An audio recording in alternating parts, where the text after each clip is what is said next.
My name is Nancy Hart. I'm a senior program attorney here at the National Council of Juvenile and Family Court Judges, and we're presenting this webinar called Overcoming the Butts, Improving Your Community's Response to Firearms and Domestic Violence Despite the Obstacles. I will let my co-presenter introduce himself. Hi everyone, this is Darren Mitchell. I am a consultant to the National Council of Juvenile and Family Court Judges, working closely with Nancy on our firearms project, which we'll talk to you about in a little bit. I've been working on this issue on firearms and domestic violence since 2000, and we're really pleased that you all can join us to talk about some stuff beyond what we've discussed in previous webinars. So I'll turn it back to Nancy, who's going to get us started. Oh, I'm trying to advance this. Okay. So first I would like to review what we're going to be talking about today and the learning objectives for this morning's webinar. You're going to learn about the Firearms Pilot Site Initiative, as Darren mentioned, including the project goals, a little bit about the timeline and structure, and anticipated activities of the project, benefits for participating communities, and a little bit about the application process. You'll also learn about common concerns and forms of resistance that change makers encounter when trying to improve the legal system's response to firearms and domestic violence. We'll also learn how to overcome some of that resistance and achieve buy-in and engagement. This is not, okay. Okay, I just did something that I shouldn't have done. Sorry. Okay. In addition, we're going to talk about how to frame the issue of firearms and domestic violence to entice participation by key stakeholders. And you'll learn specific strategies to address common stakeholder concerns about the implementation of suggested practices that better address the issue. And finally, you'll learn more about firearms and domestic violence and how to receive further assistance. I do want to point out that we had an earlier webinar in April of this year that covered some strategies for implementing firearms prohibitions in your communities. That was a different webinar. Today's webinar focuses on ways that you can overcome resistance in your community to embarking on firearms restriction efforts. And there is a link to that first webinar down in the web links box at the very bottom below the link for evaluation. That webinar was called Protecting Victims and Communities, and you'll see that webinar there. So if you did not participate in that webinar, it might be something that you'd like to do.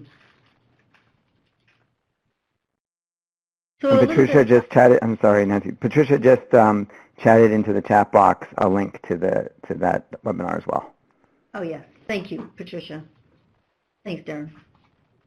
So a little bit about the Firearms Pilot Site Initiative. So the objectives of the project are to provide intensive technical assistance and training to 5 to 7 diverse project sites that are working to improve their response to firearms in criminal and civil domestic violence cases. Some communities might just focus on their civil system, some just on their criminal, or on both. We will be obtaining and disseminating information about effective strategies and lessons learned. It is a demonstration project, so we will be aiming to come forth with lessons learned at the end of the project. Thank you. We'll also be identifying approaches that protect victims, children, and others while promoting victim autonomy, an important value of the project, and also safeguarding offenders' due process rights, which is also an important value of the project. Finally, another objective of the project is to facilitate peer-to-peer mentoring and other vehicles to promote idea sharing and problem solving among communities. The structure of the project is, as I said, 5 to 7 projects, at least 2 of them, 5 to 7 sites around the country. At least 2 of them will be either tribal communities or involve tribal communities. It might be a state-tribal combination. We're going to strive for as much diversity as we can, both geographically, demographically, from the standpoint of the legal framework. We know there's a lot of diversity in terms of what state laws provide, and so that we will look for sites that have both strong state laws, and perhaps there would be a site that doesn't have such strong state laws or has a different legal framework so that we will get the broadest possible diversity among the sites and the broadest possible lessons learned from that. Also diversity in the challenges to be addressed within those communities. And as I mentioned before, we'll focus on both civil and criminal domestic violence cases. It may depend in the particular sites, but we're hoping to address both aspects. There will be an evaluation component to the project with quantitative and qualitative measures of project success. We are designing these to not be overwhelming, but we do want to be able to measure how the strategies are being implemented and what the communities are learning about what's working and what's not. It will involve intensive TA and training with perhaps on-site TA and training, also peer-to-peer mentoring and idea sharing. And importantly, we also have funding that will be available from OVW for a project coordinator at each selected site. And the budget for the sites will also include some for travel around the state or travel to all sites meetings. The call for proposals is being reviewed by OVW. This is essentially a call for proposals from OVW. NCJFCJ, the National Council, is working in coordination, and it's a cooperative agreement with OVW, but the solicitation will come from OVW. And at this time, we're anticipating that the call for proposals will be released late this fall. There's no specific date at this point, but we would encourage you to check the OVW website regularly, but we will also be distributing the solicitation very widely. Certainly any of you who have registered for this webinar or any of the webinars that we've done in connection with the project would be getting word about the solicitation, and it's gone out to a broad list of people. The other thing that we know is that following the solicitation being released, there will be 2 pre-application phone calls that OVW will schedule, and they will follow a few weeks after the solicitation comes out. And those pre-application calls will be an opportunity to, again, learn more about the details of the application and what needs to be done to apply. And then the only other detail that might be helpful to know at this point is that we do expect at least 6 weeks in order to apply. So 6 weeks from the time the solicitation is released to when they'll be due. I am going to turn it over at this point to Darren, who is going to move forward with the butts. Thank you, Nancy. And of course, I think the project will focus a lot on overcoming some resistance that you may encounter in your community. So we wanted to devote today's webinar to exactly that. What are the forms of resistance you may encounter in trying to do this work? I'm sure many of you already have embarked upon these kinds of projects and have encountered resistance. Of course, many folks are right on board and ready to roll up the sleeves and start doing work in this area, but surely you've all encountered folks who are at best somewhat hesitant to join in your efforts, want to learn more, all the way to folks who are really strongly resistant to any attempt to address this problem in the community. So let's start off by talking a little bit about what some of the forms of resistance or hesitancy that we've seen in our work in this area with communities all over the country, that we've heard about from folks in doing surveys and questionnaires around these issues, and things that we think we have some ideas for you about how to overcome them. Of course, we're also going to want to hear from you and about things that you've encountered that we're not mentioning, so that we can talk about those as well. But let's start off by talking about some more general forms of concern or resistance or hesitancy that folks have when you start working in the area of domestic violence and especially firearms. So we hear many times that folks are resource strapped, and we know that people all over the country have limited resources, both in terms of people and in terms of financial resources, to take on any new effort. So we're going to talk about that. We also hear, just as commonly, well, we have a very, very strong gun culture, a very strong hunting culture. Folks love their guns here. It's a real problem for us to try to start taking them away. So we want to talk a little bit, peel that down a little bit and take a look at what's behind it and how you can potentially overcome it. I'll never get reelected is something we hear from elected prosecutors and law enforcement officers, chiefs of police, and things like that, sheriffs, I should say, and of course judges. We want to talk about that a little bit as well, ways to talk to folks like that about what we're trying to get done in this area. Folks will say, well, you know, a bunch of us are on board, but a particular stakeholder or set of stakeholders will never buy into this effort, whether it's a judge, whether it's a chief of police, a sheriff, a prosecutor. The advocacy community is not happy about the way you're going about it. That can be a form of resistance that needs to be overcome as well. And, you know, just as we have leadership that can come from any of the stakeholder groups in this area, so can resistance. And I think Nancy and I can tell you from having worked on this issue around the country for many years, it's very different in very different communities, and you sort of just sometimes never know where the concern is going to be. In addition, people question the efficacy of these efforts. Oh, he'll just use another weapon if we manage to get him to turn in those particular guns. Or he'll just give it to his brother, or he'll give it to his dad or his friend, and he'll have access anyway. So those are things that we want to talk to you about a little bit. One that we hear very, very frequently is that there's nowhere to store these guns, and the fact that that firearms, many firearms are valuable.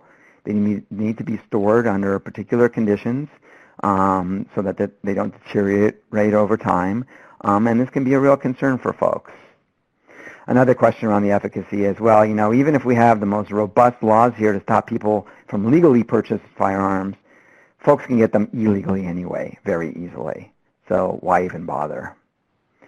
And finally, the last general form of concern and resistance that we sometimes hear is that this, especially if we're working in communities that are traditionally underserved communities where there is, and especially among communities of color, the concern is that this is just another intervention where folks are going to go in and there'll be a disproportionate impact, and we'll add to the higher incarceration rates of people, especially men and boys of color.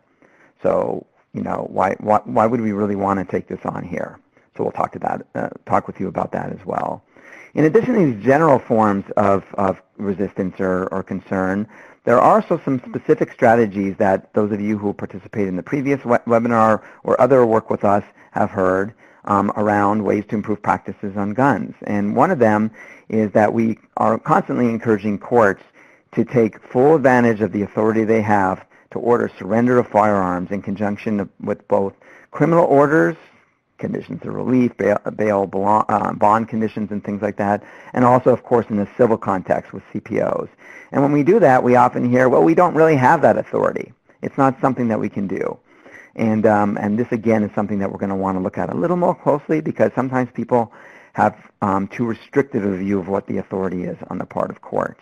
Similarly, for law enforcement officers, we encourage law enforcement officers to seize, ask questions about firearms at the scenes of domestic violence incidents, and also when they're serving, especially civil protection orders, and especially those that require surrender. And we hear from folks that, well, our officers don't have the authority really to take guns under our particular law. So we'll talk about that too. We also encourage collaboration generally amongst folks within all the stakeholders within the community, but we also recognize that the feds, the federal authorities, both in terms of getting guns, prosecuting for possession of guns, stopping purchases of guns, they have a real strong role to play in this area. And the most robust systems for responding to firearms and domestic violence involve federal authorities as well. And so we constantly encourage people to collaborate with and coordinate their efforts with their federal counterparts. And most of the time we hear, but the feds don't even return our call. So we'll talk about that.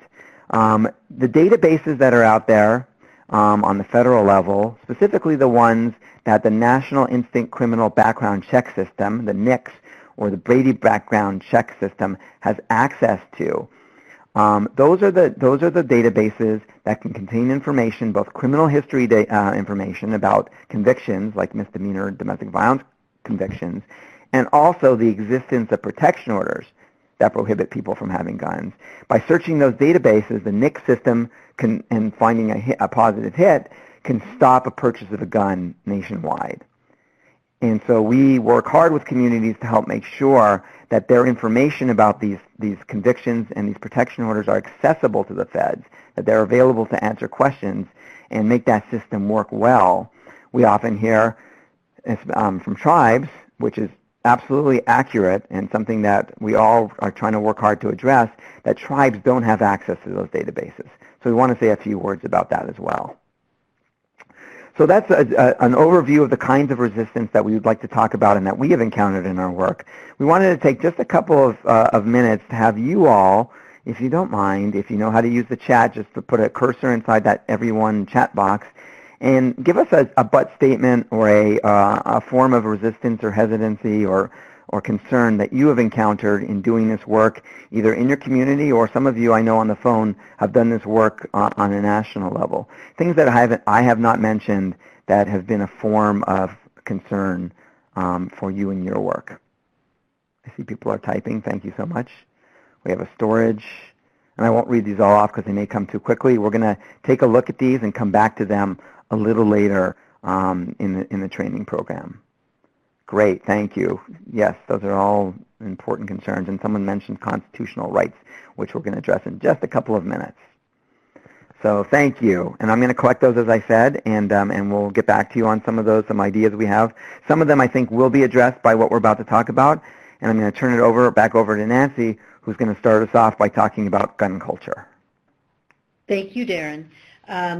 So we're going to kind of go in the order that we were just identifying the buts, and we're going to get started with a big significant one, which is the resistance coming from the perception that we have a really strong gun culture in our community, and I'll never get reelected. And one of the things that we found very helpful is to frame this discussion about firearms intervention, firearms prohibitions as a public health problem. And it's obviously important to know the data and the statistics that support the fact that it is a public health problem. And the data is there to support that.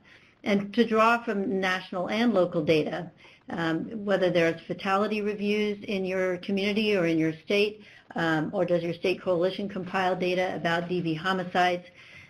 Again, the more information you can collect, the easier it is to bolster your position that it is a public health problem. Someone did mention constitutional rights, and maybe others in the chat box also mentioned that. And although some resistance comes from people raising Second Amendment concerns about firearms prohibitions, they have been upheld by the United States Supreme Court, and it's helpful to focus on the fact that these prohibitions and surrender orders only apply to people who have been convicted or are subject to protection orders, where due process protections have been built into the process. So this is not a random, something that applies to all gun owners. These are gun owners who have been convicted of a crime or, again, subject to a protection order, which does sort of remove some of the Second Amendment concerns, although they're not. It's not that doesn't remove the fact that people raise them nonetheless.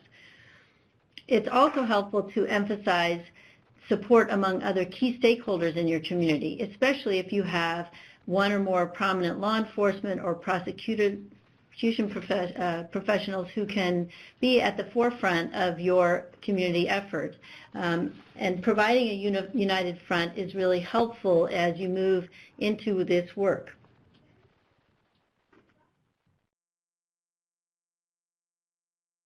The other thing related to the Second Amendment concerns is that there are many responsible and concerned gun owners who are terrific allies in this work, and it's good to identify who those people are in your community and to bring them into the stakeholder group, because it helps to propel that message that that it is a public health concern and that there is a broad, united group of people who is interested in working on it. Gun rights groups have supported, or at least not opposed, legislation addressing firearms and domestic violence in states around the country. So there's a recognition that the laws and implementation efforts target people who have been, as I mentioned, adjudicated as abusive and dangerous. So this is different than just saying all people should have their guns taken away. It's very focused on a process where somebody has violated the law, and again, their due process rights have been protected in the process of removing their firearms. And then also it's helpful to know that other jurisdictions with a strong gun culture have done work in this area, have made effective progress in the area, and examples include Kentucky, Texas, Vermont, West Virginia, and others. And there are lessons learned that can be shared from this, and that's part of what we'll be doing through the Firearms Project, is helping to spread that word.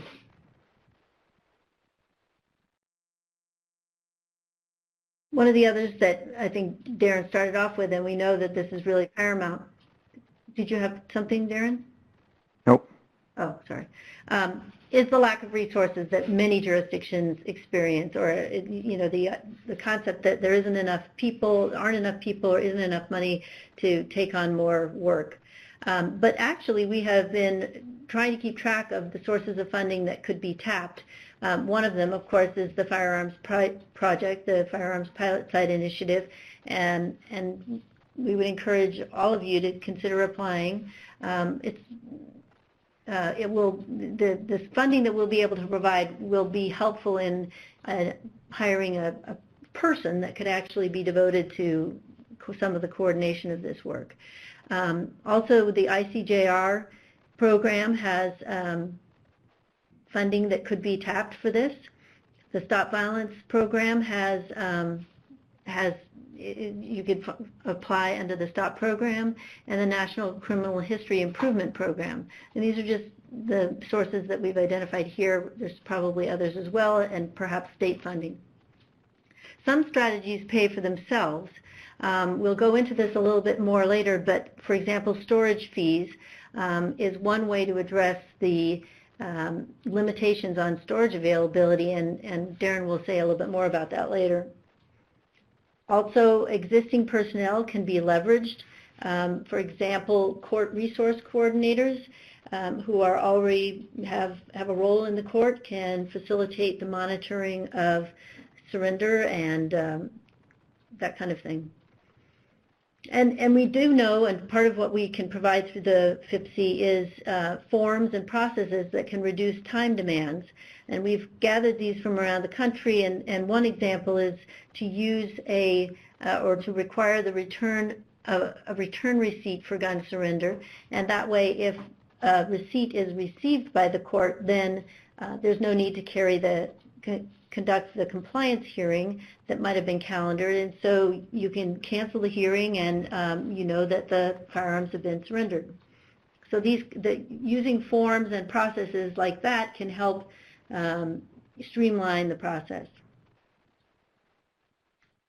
I am going to hand it back to Darren at this point to carry forward with another butt. Yeah, so we wanted to talk about this lack of buy-in concern, that there's a key stakeholder who won't buy into this. And I would say that this concern, this but, is pretty closely related to several that folks have chatted in already. A lot of it has to do with a concern that the buy-in, the lack of buy-in, is as a result of many of the things that you've talked about.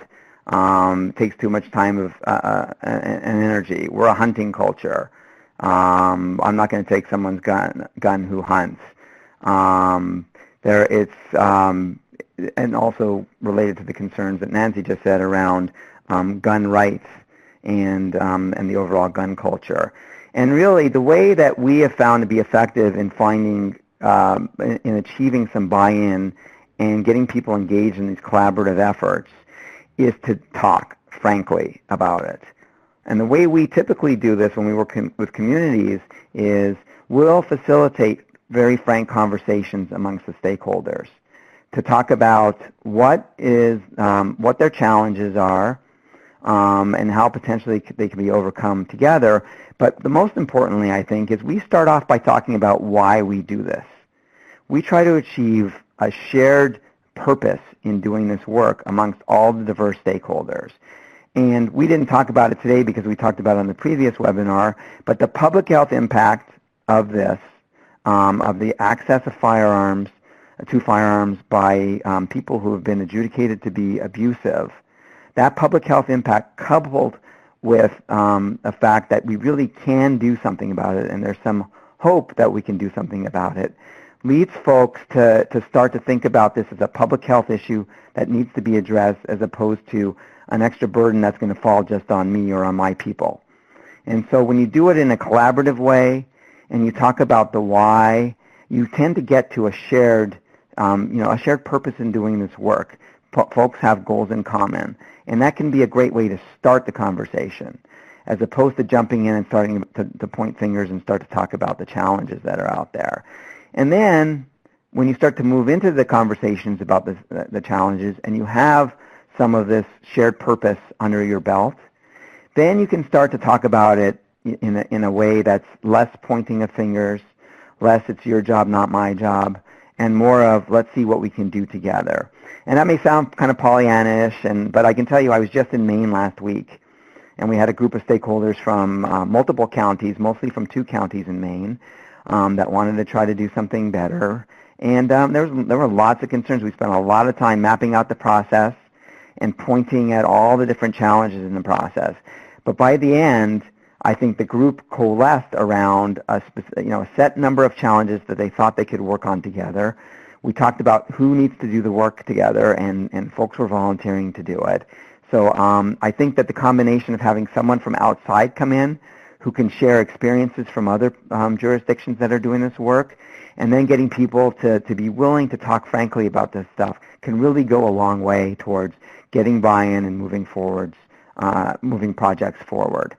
Now, of course, in talking to specific stakeholders about what their concerns are, it often takes specific conversations to get them where we would like them to be. And so with different stakeholders, you can emphasize different things for sure.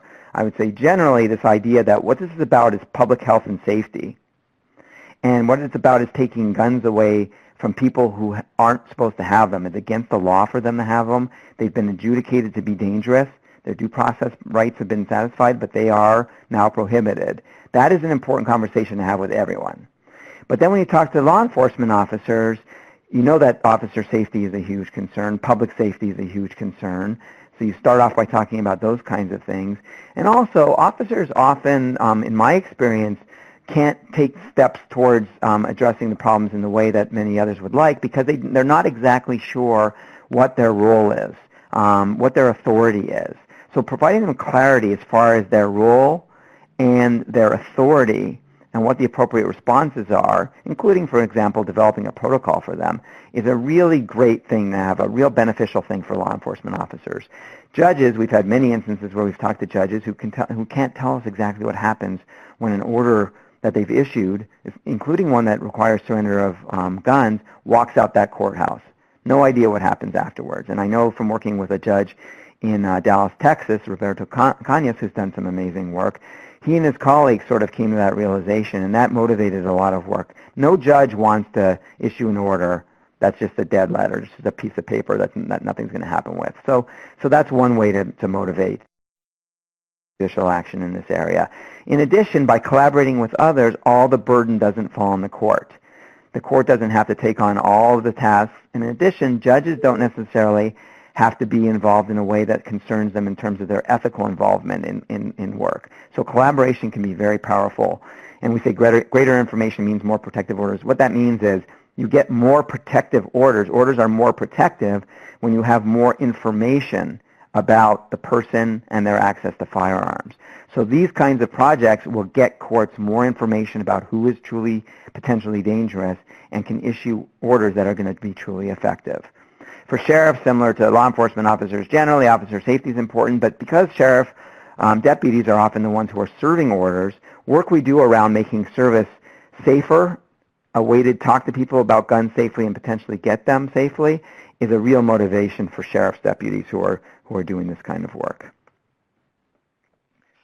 The next set of concerns that we have are around the fact that this may not be efficacious and that may not work because he'll just use another weapon. Just wanted to share a little bit of research with you.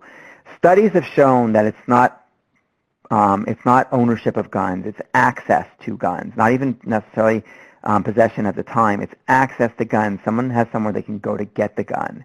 That is correlated with the increased likelihood, the increased risk of homicide and lethal violence. So coupled with that, research has shown that there is no substitution effect. At least a couple of studies have shown there doesn't appear to be a substitution effect, which means that if an abuser doesn't have access to a gun because it was taken away from him or her, or the law didn't allow them to possess the gun, they do not use alternative substitute weapons, including their hands, including strangling people when they don't have access to a gun. The way researchers have started to see this is by looking at homicide data and noting that when you have in areas that have prohibitions based on protection orders or misdemeanor crimes, there is an overall decrease in homicide, intimate partner homicide by guns, but there's also a concomitant reduction in overall homicide period, overall IPV homicide period. So you would expect if people were substituting guns for other weapons that it would stay the same or potentially increase or just slightly decrease maybe if there was a substitution effect. But because the overall homicide rate is going down with the gun homicide rate, it's an indication that people aren't using other weapons. He'll just give it to his friend, his brother, his dad, his brother-in-law, whoever, and still have access to it. And we know that this is something that happens. We also know it's something that's generally legal because the law prohibits generally possession of firearms.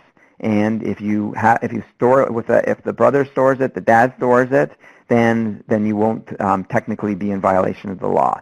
You will be in violation of the law, of course, if you have access to that gun. And there's a legal concept called constructive possession, which means you don't physically possess something, but for all intents and purposes, you have possession of that firearm because the person who is possessing it, who is storing it, is giving you free, unfettered access to that gun. So there are protocols, there are forms and procedures and practices out there to make that process safer that we shared a little bit of on the last webinar. We can share them with folks who are interested in, but you can have a process in which folks have to sign affidavits that state, I know that if I, brother, give the prohibited person access to the gun, I am violating federal and or state law, and I'm subject to prosecution for that violation, and other information like that. A background check can be conducted on that third party. The transfer could be required at a federally licensed dealer who will have to do that background check. And there are even courts out there that require, if there's going to be a third party transfer like that, to have the third party and the respondent appear in court to be admonished by the court about what the responsibilities are and to sign that affidavit that I mentioned earlier saying that you're not going to allow access to the gun. So just some ideas around that particular concern that folks have. We don't have anywhere to store the guns.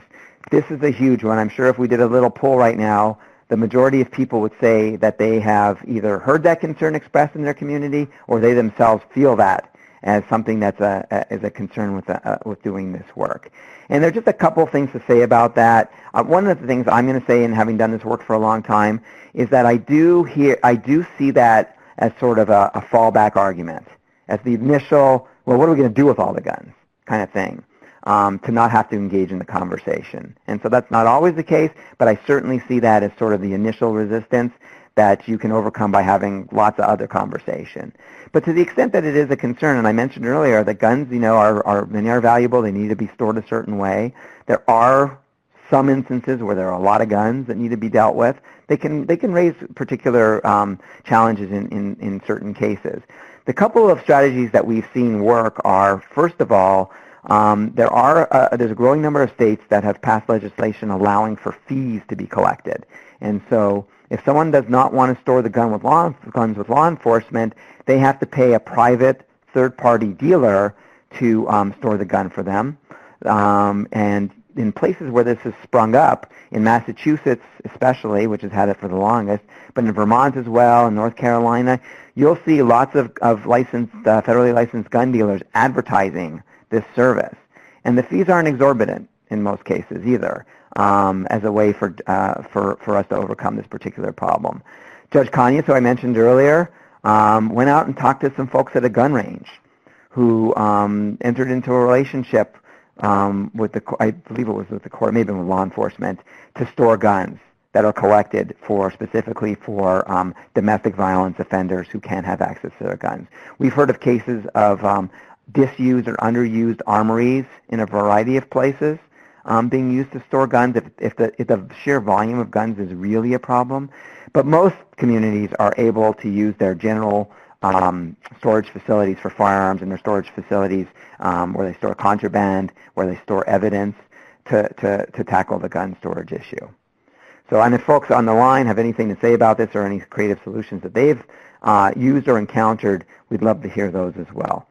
I'm going to turn it over now to Nancy, who's going to talk to us about illegal guns. Right, and I want to acknowledge that I see a lot of questions in the chat box that we may not have time to address, but I'm sure Darren will glance at some of them and we may have time at the end of the webinar to address some of them. But I want to say that for those of you who have requested some backup research on, for example, the substitution effect that Darren was talking about, we can provide that.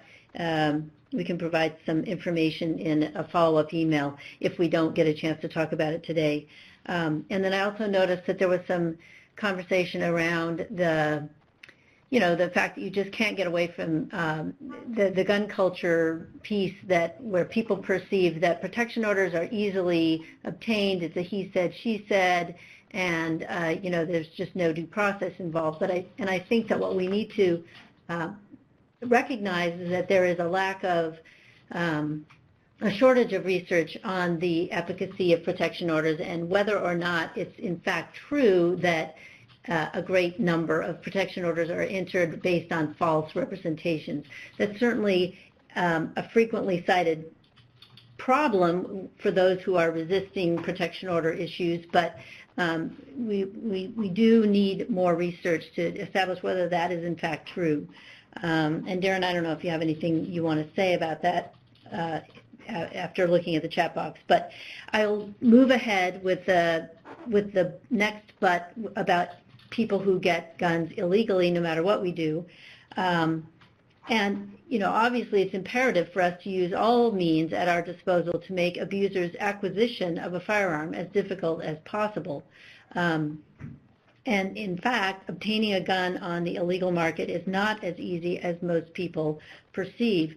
I'm going to share a couple of slides that have a quote from Daniel Webster, who's a national researcher on gun violence from the School of Public Health at Johns Hopkins. And this is from an interview he gave in the New Republic a couple of years ago, June of 2014. Daniel Webster says, yes, some criminals will be able to steal or purchase guns already in circulation, but many of the estimated 300 million guns in civilian hands can't be easily acquired by criminals. Lots of gun owners lock their guns in safes or have other ways to secure their firearms, practices that can be increased by laws and educational campaigns. And this continues.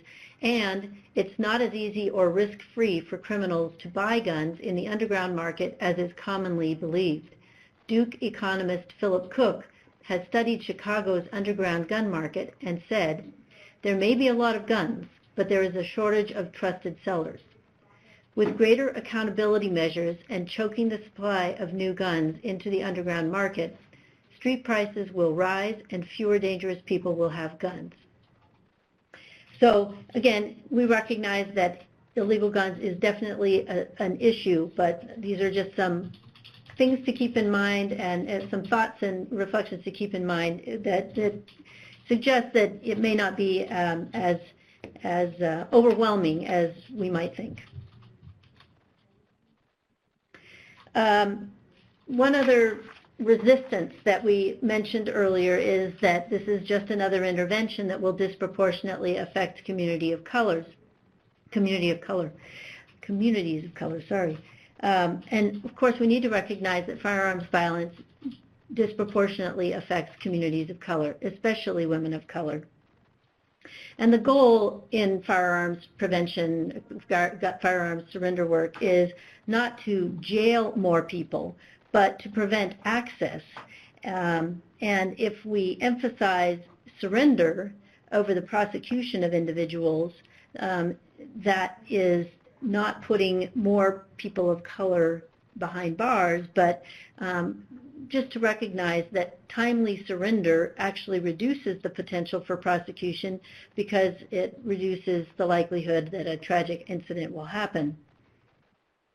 And next, also, a very important consideration is that any interventions should obviously be developed in collaboration with the affected communities.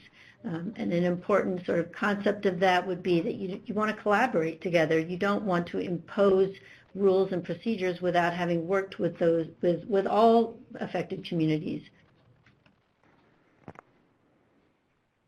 Interventions targeting domestic violence should be a part of strategies that are addressing firearms generally in underserved communities of color.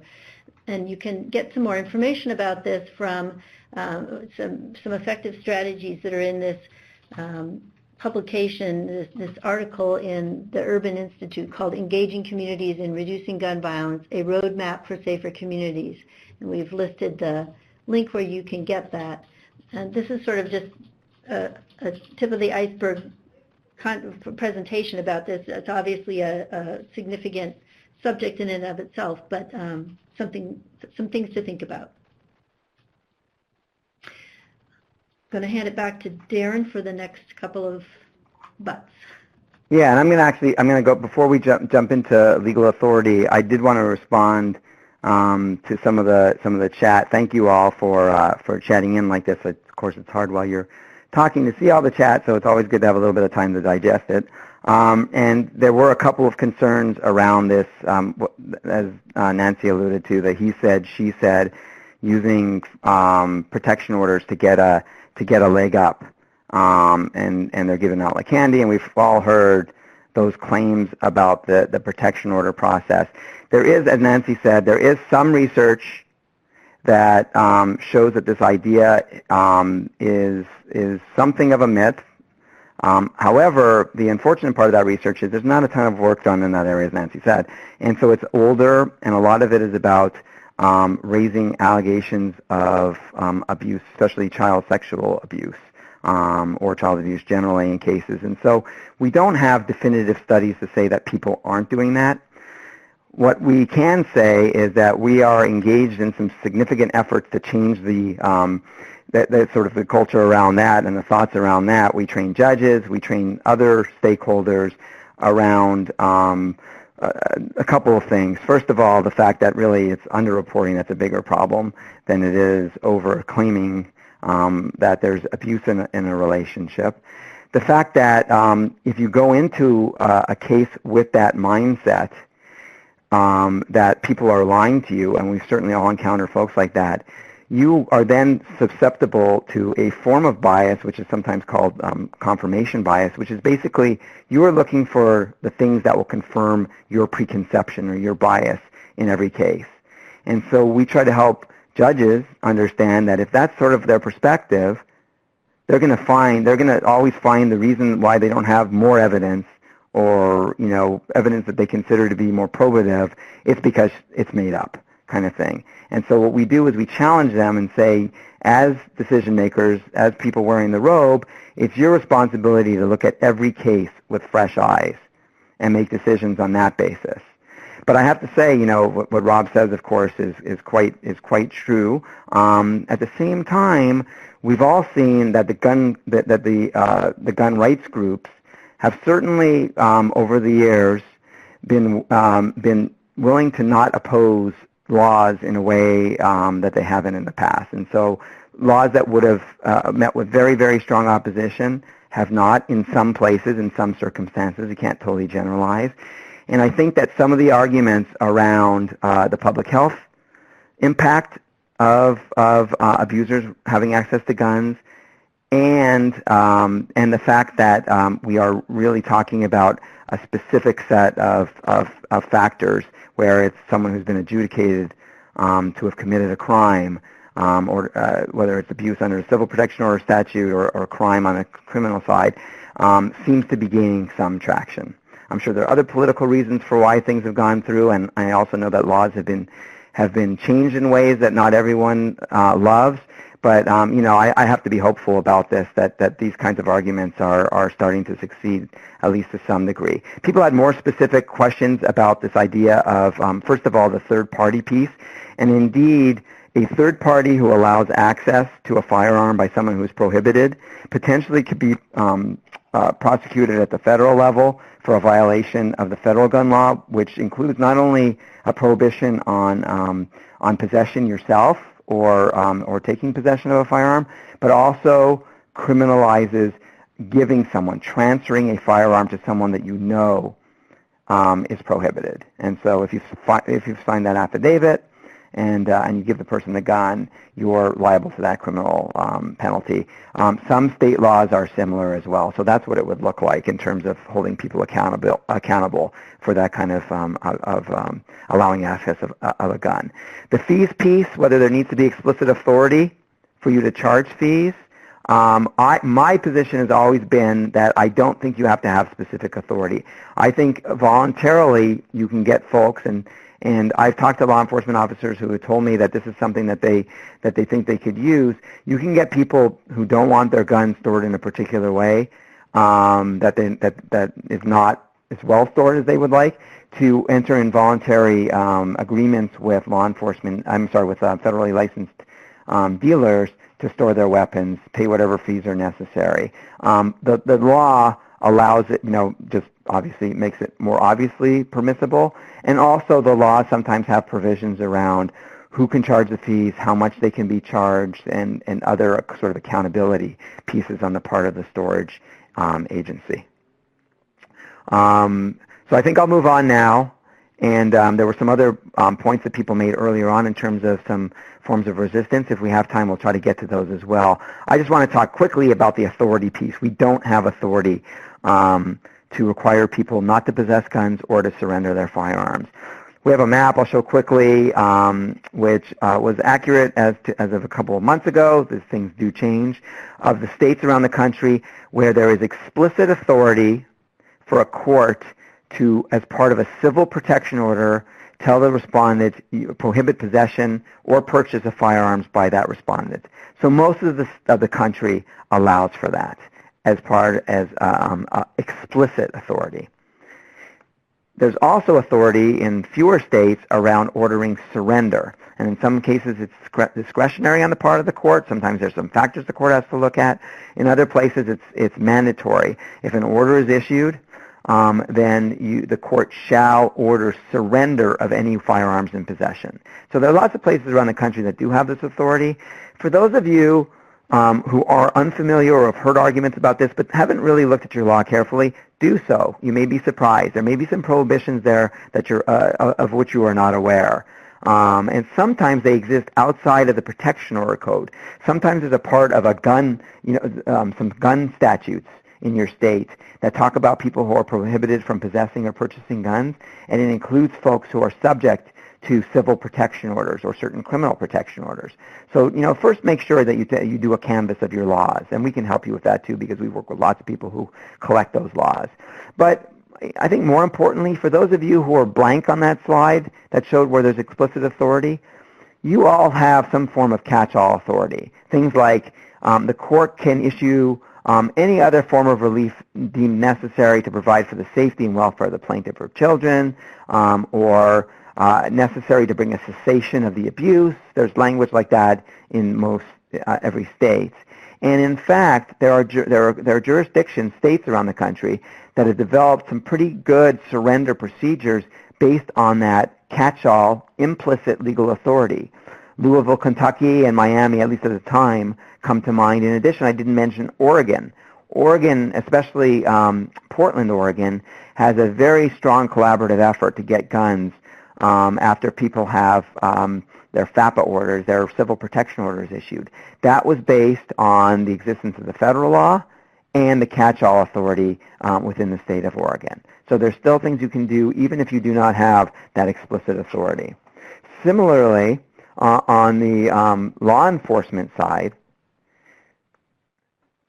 you may be surprised to see there are not very many states that have explicit mandatory or discretionary authority for law enforcement officers responding at the scene of a domestic violence offense to take the gun or take any guns.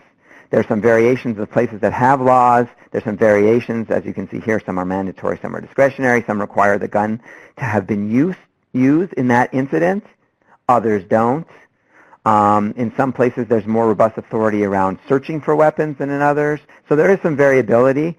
But generally speaking, there are some places where you can do this. Most places don't have this form of explicit authority written right into their criminal code or their criminal procedure code or their domestic violence code.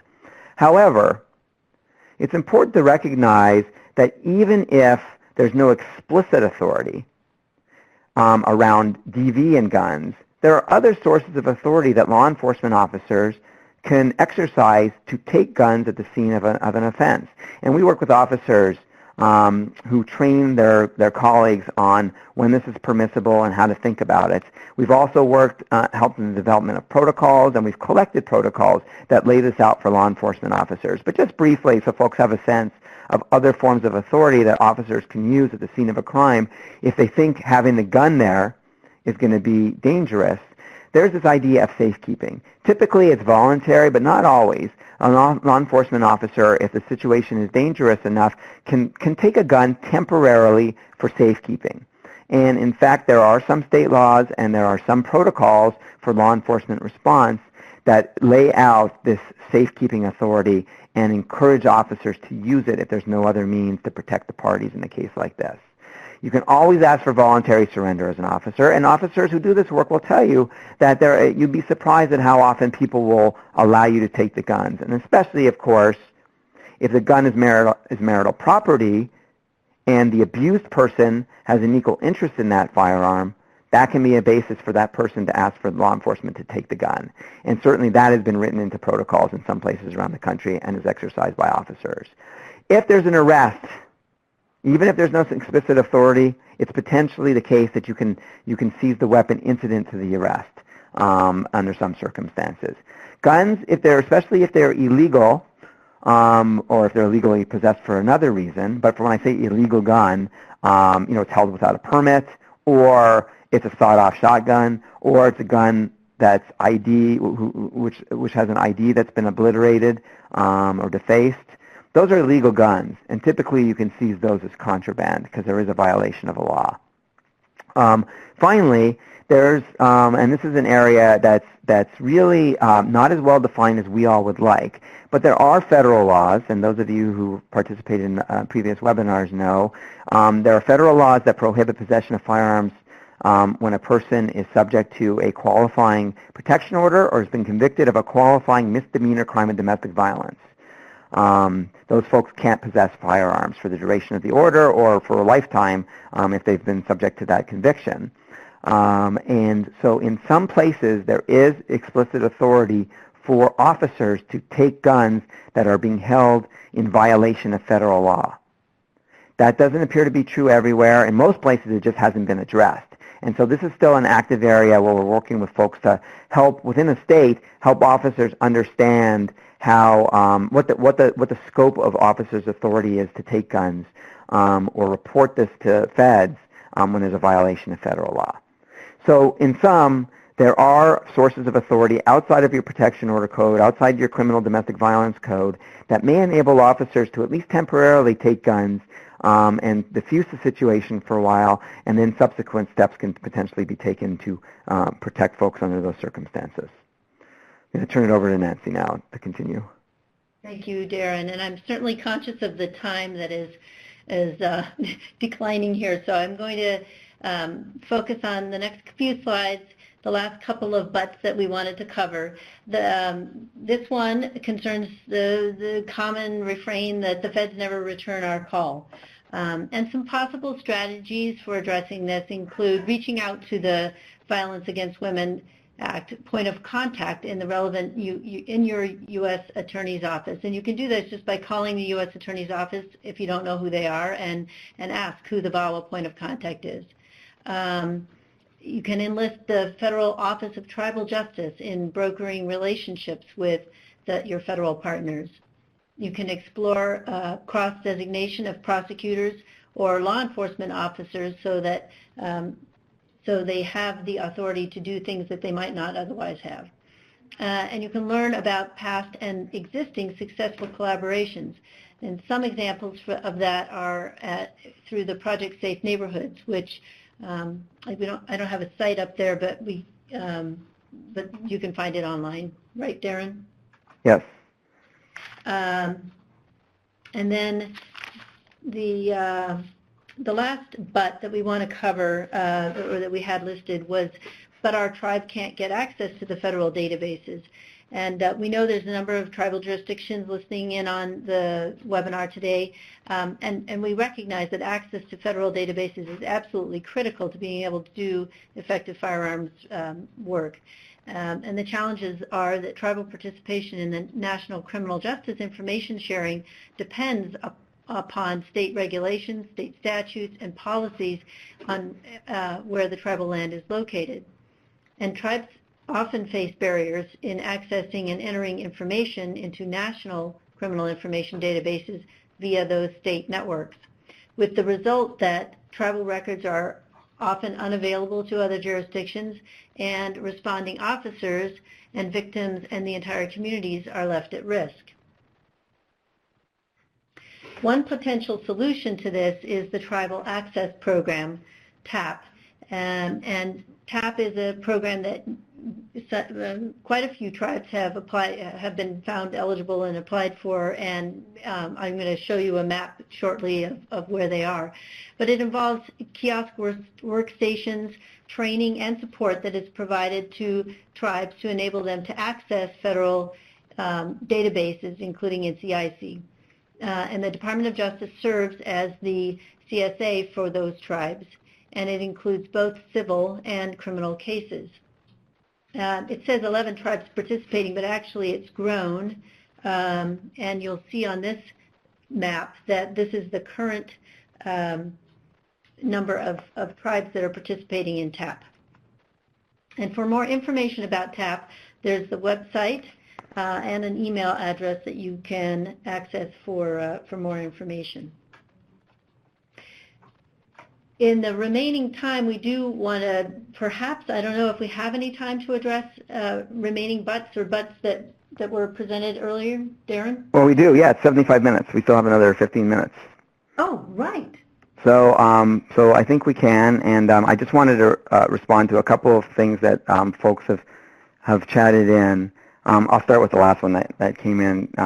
Carolyn Hansen asked if we can elaborate on local law enforcement seizing firearms where possession violates federal but not state law. And thank you for that question.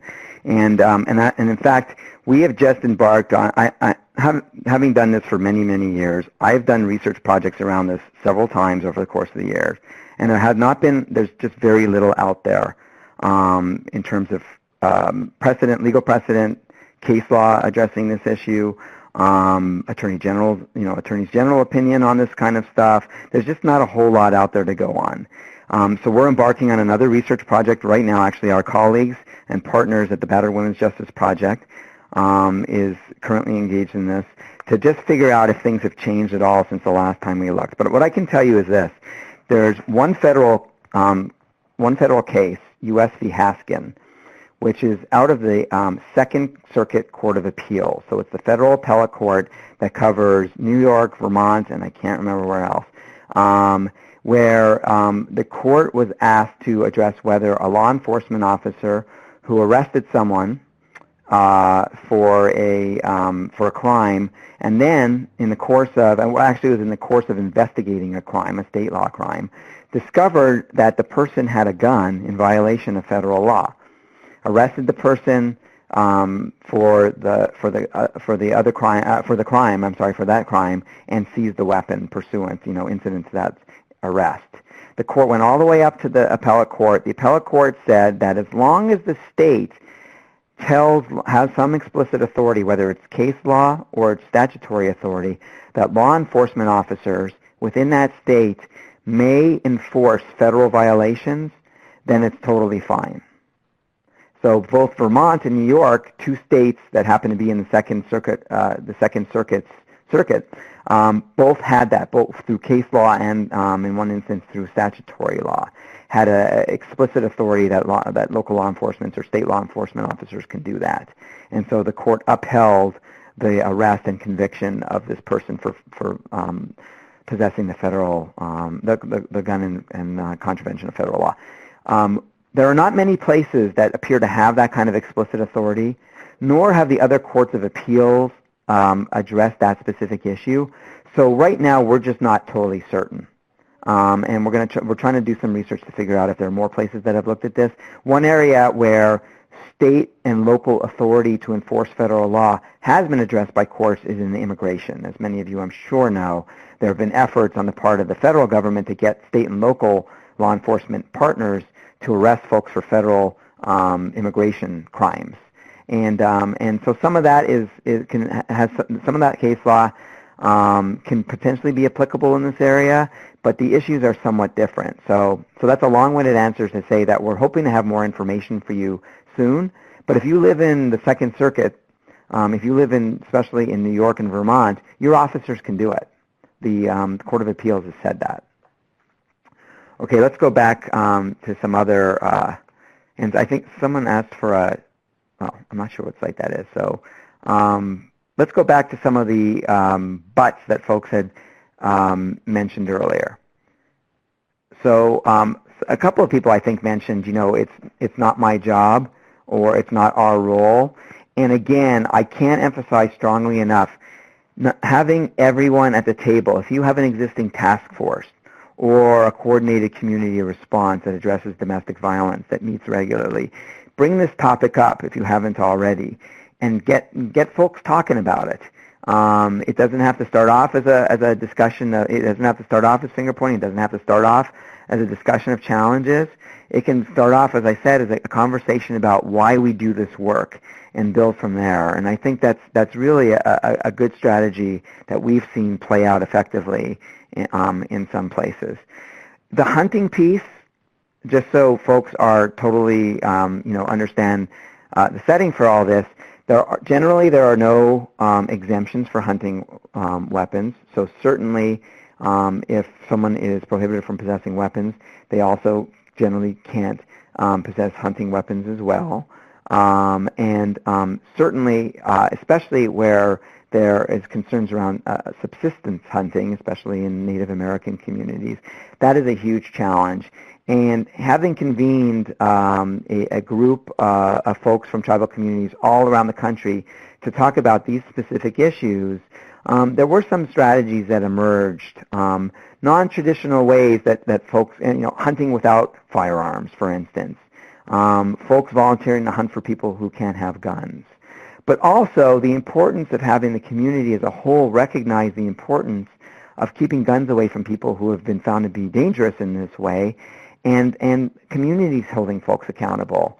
So it's not just a piece of paper that a court has issued or an order that a court has entered, but there's some supports on the part of the community around this as well. And if you can find allies who recognize the importance of doing so, these issues can be addressed in sort of a community way instead of on an individual basis. There will be a report from that meeting I just mentioned coming out at some point in the next couple of months, I believe, and it will be disseminated, I think, or at least some of the lessons learned will be disseminated, including around this notion of subsistence hunting being a huge barrier for folks. Nancy, was there anything that you wanted to jump in and talk about, or is there anyone that wants to chat something new in that they think we should talk about? Well, I did see a couple of comments about whether we can address something about the DV connection to mass shootings, and specifically they were talking about Las Vegas. My understanding is that the Las Vegas situation is not necessarily connected. It doesn't appear to be connected to domestic violence, but I do want to acknowledge that there is strong correlation between, in many of the mass shootings, and most of you may know that mass shootings are defined as those that cause 4 or more deaths, and there is a high correlation between the many mass shootings that we've had in the last few years, a handful of years, decade, and the presence of domestic violence. So I would say that the way that one addresses this is the very work that we're talking about, which is to, prevent access to firearms in the first place, and then the perpetrators who are aiming for their domestic partners would presumably not be able to carry out a mass shooting. But obviously, it's a very troubling and very complex problem. And I just want to acknowledge the great work that's been done by Every Town for Gun. Every town. I've got to get the name right. Every Town Against Gun Violence. Is that the official name? Every Town for Gun Safety, I think, is what they're called. Who've done studies of the mass shootings in the U.S. generally, and have recognized this link between mass shootings and domestic violence. Right. Right. So someone did mention the Fifth Amendment. It looks like someone else mentioned the Fifth Amendment as well, which is a really great issue to bring up. So the concept of the concern about the Fifth Amendment that folks are citing here is many of the approaches to learning about the existence, the possession of firearms or access to firearms by a criminal defendant or by a respondent in a protection order case, some of them rely on that person saying what they possess, whether they have guns or not. In addition to that, to the extent that there's a surrender, there are concerns around people bringing their weapons and saying, look, I have this gun to a law enforcement agency, and essentially, first of all, possessing the gun in violation of the law, which is one little issue, but saying basically it is the Fifth Amendment, if in case folks don't know, is the constitutional protection against self-incrimination. As you know, you can plead the Fifth in a case to not be forced to say something or provide information that's going to demonstrate that you are in violation of a law. So the concern here is if you say you have a gun, and let's say some of these people may have other convictions, like felony convictions or other things that prohibit them from having guns. How can you make them admit that they possess a gun? And so it is a real concern, absolutely. And in some parts of the country, it's been raised by, usually the defense bar, as a huge impediment and a reason not to pass these kinds of laws. The responses that we have seen to that, there are a couple. First of all, there is some case law addressing the fact that folks can have immunity. You can give people immunity and not prosecute them for that particular crime as part of your process. And in fact, there's some case law saying that you can't you can't prosecute someone for a violation if they were forced to cough up this information about the gun as part of a domestic violence proceeding. And so one of the practices that we work with folks on is to create immunity in their statute, sort of a use immunity, insofar as you're providing information to folks around your possession of a gun. You can't be prosecuted for that possession of the gun. But another way to try to circumvent that problem is not to necessarily ask that person about possession of guns, to get information from various sources. And so among the practices that we promote, and those of you who have seen our previous webinar or who are going to look at it afterwards, you'll see that we devote a fair amount of attention to getting information about guns early in the process. And so advocates who talk to survivors about firearms, firearm possession, and firearm danger can get information that can be then shared out afterwards if the survivor wants to do so. Police reports can have information about guns. Probation officers, to the extent the person is under supervision, should be staying abreast of this kind of stuff. So we really do emphasize the need to consult other sources than the defendant himself or the respondent himself or herself, and because you do raise the Fifth Amendment challenges. What I will say from experience is that it's very interesting because in some parts of the country, folks jump right on that, and in other parts of the country, there are actually affidavits that are required to be filled out, and no one's been concerned about it yet. So it's really it's sort of a very community-specific potential concern. If anyone is working on something like this, has those concerns, or someone has raised concerns around the Fifth Amendment, please get in touch with us, and we'll share the case law I mentioned and some of the other approaches to this particular issue. I'll mention one more because it's quite interesting and creative. In Wisconsin, which now has a very robust law in this area, and some great practices that started off as a pilot initiative and then grew statewide. They've developed their system such that what they do basically is they keep a temporary order which does not trigger the federal prohibition or any state prohibitions. They keep the temporary order in place and generally until there is surrender of the firearms. So there's still protection from the person. There's still an order to surrender your firearms, but that will enable, by not having a final order in place until the person's turned in the guns, that enables them to say that the person, to ensure that the person won't be prosecuted for that possession. So that's how they went about doing it. There may be pluses and minuses to that, but if you talk to folks in Wisconsin, it appears to be working for them. Darren, anything else? There is one question about someone who's, Allison Rocker has talked about the fact that turning in the proof of relinquishment is in some place. Yeah, right, is a statement, exactly, a coerced statement. And certainly when I've been involved in conversations around this in places like, I think Seattle jumping into mind, but I'm not sure it actually happened in Seattle.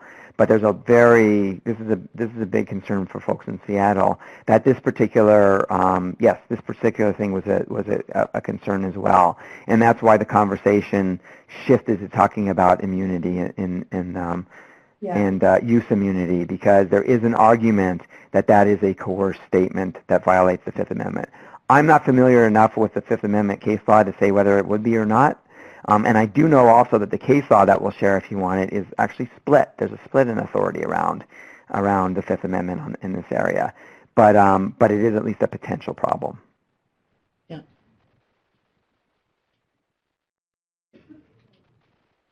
Well, I think we are winding up. If we don't have any additional, how do we get the case law? You mentioned the case law. I think that we can, why don't we go, I've collected these, I've copied everything from the chat.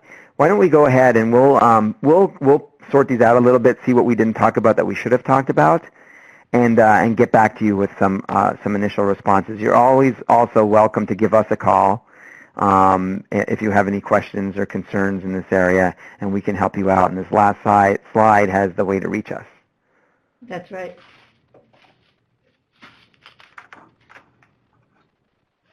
So with that, I think we'll say thank you so much for paying attention to us and being concerned about this issue. There's in an hour and 15 minutes, there's not a ton that we can say about all these areas that are real challenges to doing the work, but we really do, again, falling back on this notion that it's conversation, it's collaboration, it's shared purpose and why you're doing the work, can help overcome so many of these barriers, and we've seen it happen in community after community.